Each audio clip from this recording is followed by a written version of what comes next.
Savings versus investment. വളരെ സിമ്പിളായിട്ട് എന്താണ് സേവിങ്, എന്താണ് ഇൻവെസ്റ്റ്മെന്റ് എന്ന് നമുക്ക് നോക്കാം. ഒരു ഇന്ത്യൻ കോണ്ടസ്റ്റിൽ ഇൻഫ്ലേഷൻ എന്ന് പറയുന്നത് 7%.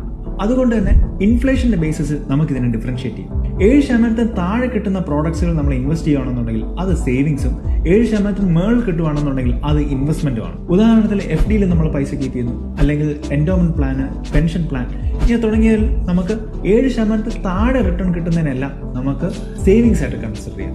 ഇവിടെ നമ്മുടെ പൈസ സേഫ് ആണ്, പക്ഷെ നമുക്ക് ഗ്രോത്ത് കിട്ടുന്നില്ല.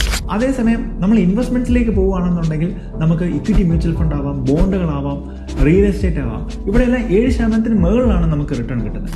ഇവിടെ നമ്മൾ ഇൻവെസ്റ്റ് ചെയ്യുന്നതിലൂടെ നമുക്ക് വെൽത്ത് ക്രിയേറ്റ് ചെയ്യാൻ പറ്റും.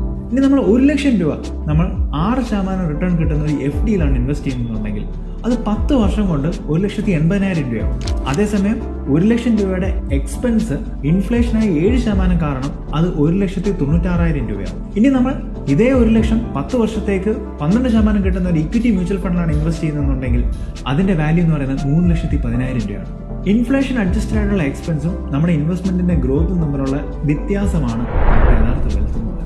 അങ്ങനെ വെൽത്ത് ക്രിയേറ്റ് ചെയ്യണമെന്നുണ്ടെങ്കിൽ ഇൻഫ്ലേഷൻ ബീറ്റനായിട്ടുള്ള പ്രോഡക്റ്റുകളിൽ ഇൻവെസ്റ്റ് ചെയ്തേ പറ്റത്തുള്ളൂ. ഇനി നമുക്ക് എമർജൻസി പർപ്പസിന് വേണ്ടി ഷോർട്ട് ടേം ആവശ്യങ്ങൾക്കും വേണ്ടി നമുക്ക് സേവിങ്സും ആവശ്യമുണ്ട്. ഇങ്ങനെയുള്ള സിമിലർ ആയിട്ടുള്ള ഇൻവെസ്റ്റ്മെന്റ് റിലേറ്റഡ് ആയിട്ടുള്ള കണ്ടന്റ്സിന് വേണ്ടി ഈ പേജ് ഒന്ന് ഫോളോ ചെയ്തേക്കാം.